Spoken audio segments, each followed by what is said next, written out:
Bonjour à toutes et à tous.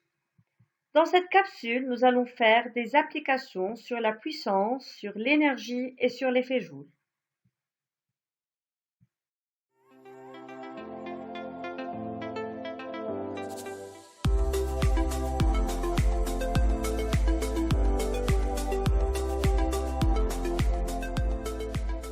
Commençons par la première application et considérons ce four à micro-ondes qui est soumis à une tension continue de 220 volts. Ce micro-ondes-là reçoit une puissance électrique de 2200 watts et fonctionne pendant 13 minutes quotidiennement. Voilà les différentes questions auxquelles nous allons répondre par la suite.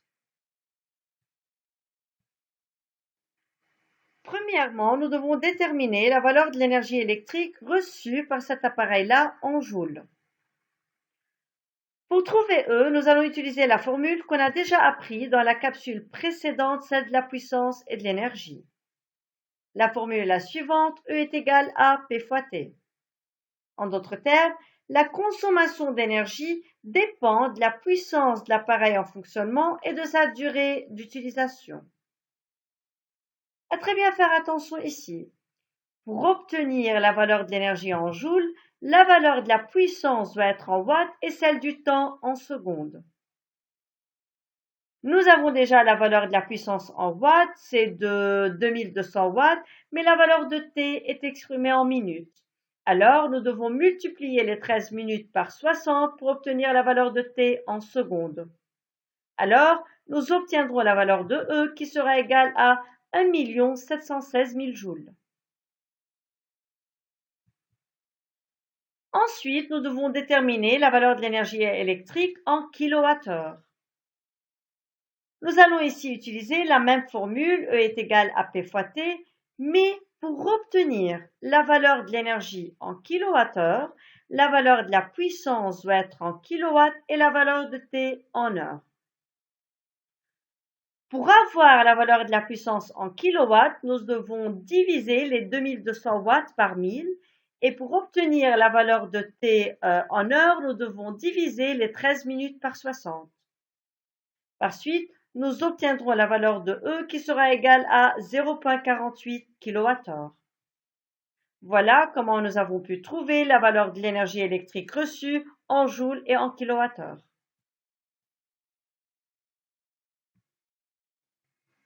Maintenant, nous devons trouver la valeur de l'intensité du courant électrique traversant cet appareil-là. Pour calculer I, nous allons utiliser la formule suivante, P égale A U fois I, qu'on a déjà appris précédemment. Donc nous pouvons dire que la puissance P consommée par un appareil en courant continu est égale au produit de la tension U à ses bornes par l'intensité I du courant qui le traverse. Autrement dit, la puissance est en fait une grandeur qui est liée au couple intensité-tension. Mais pour pouvoir utiliser cette formule-là, la valeur de la puissance doit être en watts, la valeur de U doit être en volts et la valeur de I en ampères. Nous avons choisi cette formule puisque les valeurs de P et de U sont déjà connues et données au début de cette application.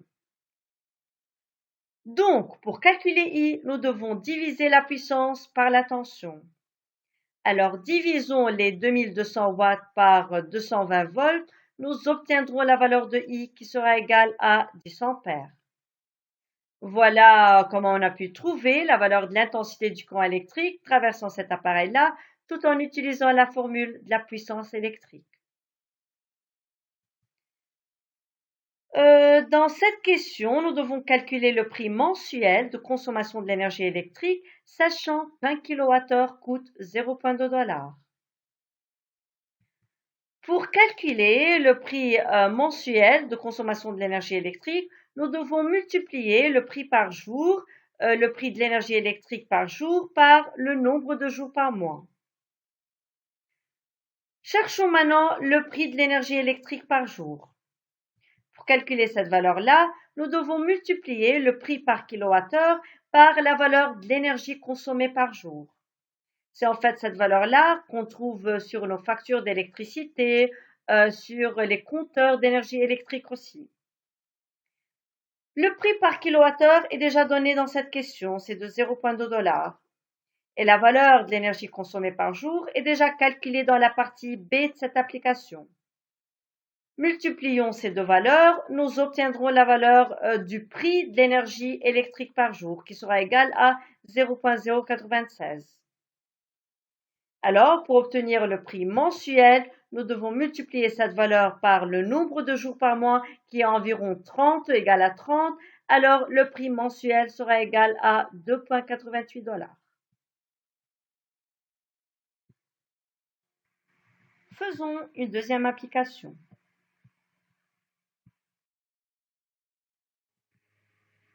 Dans cette application, nous avons un générateur relié à un conducteur ohmique ayant comme valeur de résistance 5 kΩ, c'est-à-dire 5000 ohms, et comme puissance 0,5 watts.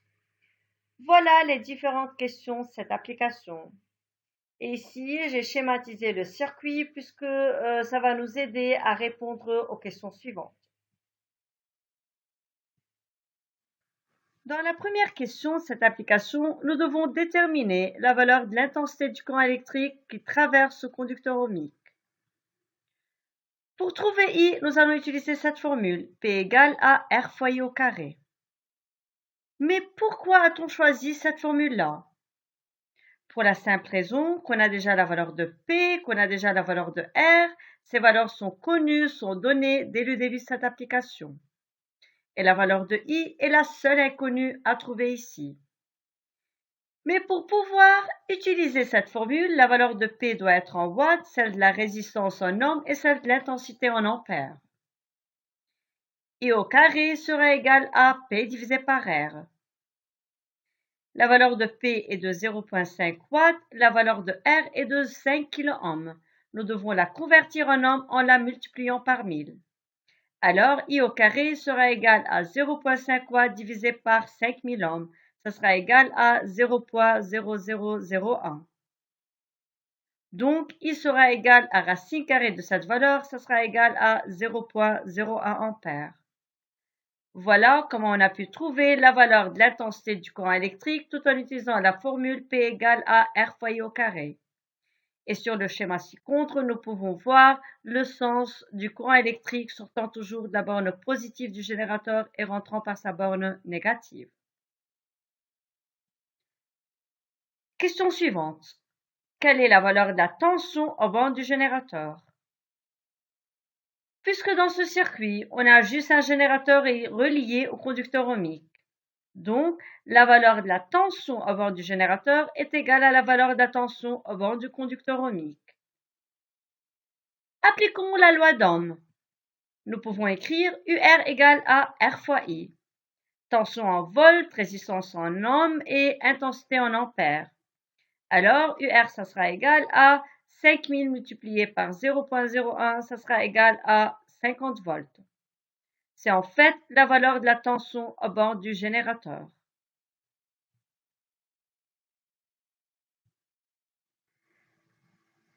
Dans la troisième question, nous devons déterminer la valeur de l'énergie consommée par le conducteur ohmique pendant 30 minutes de fonctionnement.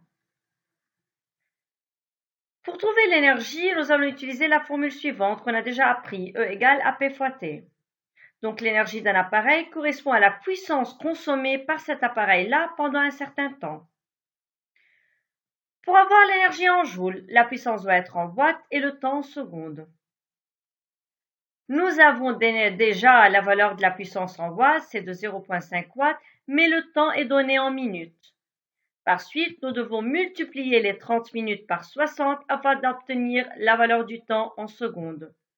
La valeur de E sera égale à 900 joules.